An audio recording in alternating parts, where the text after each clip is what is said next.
أعوذ بالله من الشيطان الرجيم.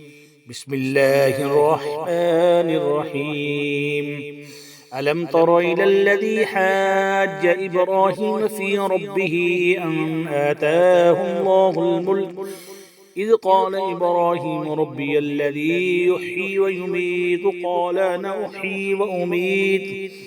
قال إبراهيم فإن الله يأتي بالشمس من المشرق فأت بها من المغرب فبهت الذي كفر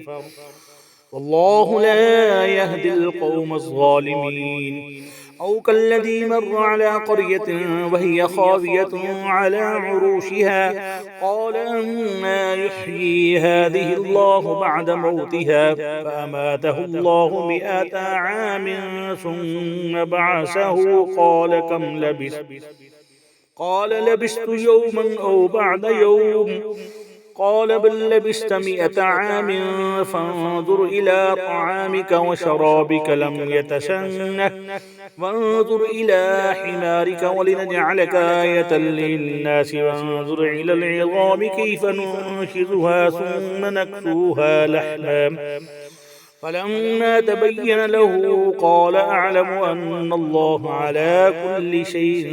قدير. وإذ قال إبراهيم ربي أرني كيف تحيي الموتى قال أولم تؤمن قال بلى ولكن ليطمئن قلبي قال فخذ 4 من الطير فصرهن إليك ثم اجعل على كل جبل منهن جزءا ثم ادعهن يأتينك سعيا واعلم أن الله عزيز حكيم. مثل الذين ينفقون أموالهم في سبيل الله كمثل حبة أنبتت 7 سنابل في كل سنبلة 100 حبة والله يضاعف لمن يشاء والله واسع عليم. الذين ينفقون أموالهم في سبيل الله ثم لا يتبعون ما أنفقوا منا ولا أذى لهم أجرهم عند ربهم ولا خوف عليهم ولا هم يحزنون. قول معروف ومغفرة خير من صدقة يتبعها أذى والله غني حليم.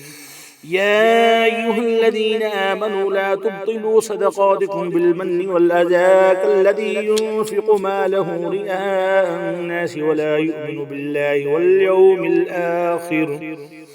فمثله كمثل صفوان عليه تراب فأصابه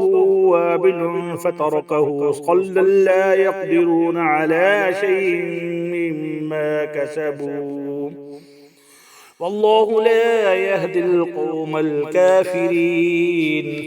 ومثل الذين ينفقون أموالهم ابتغاء مرضات الله وتثبيتا من أنفسهم كمثل جنة بربوة أصابها وابل فآتت أكلها ضعفين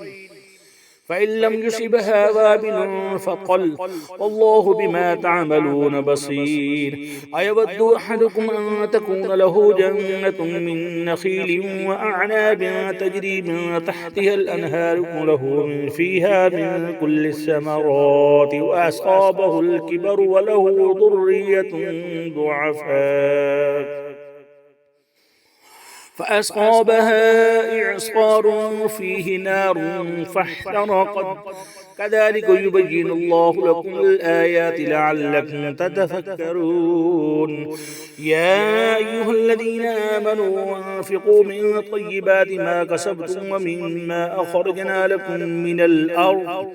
ولا تيمموا الخبيث منه تنفقون ولستم بآخذيه إلا أن تغمضوا فيه واعلموا أن الله غني حميد. الشيطان يعدكم الفقر ويأمركم بالفحشاء والله يعدكم مغفرة منه وفضلا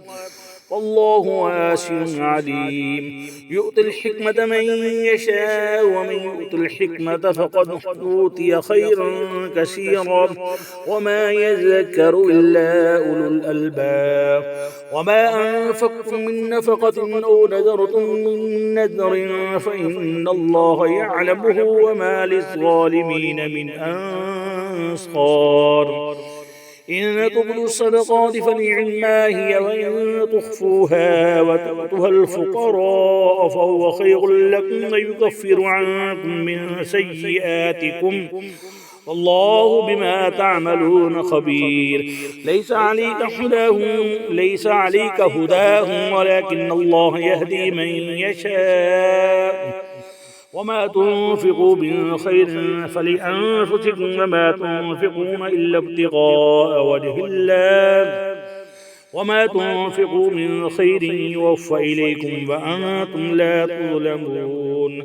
للفقراء الذين أحصروا في سبيل الله لا يستطيعون ضربا في الأرض يحسبهم الجاهل أغنياء من التعفف تعرفهم بسيماهم لا يسألون الناس إلحافا وما تنفقوا من خير فإن الله به عليم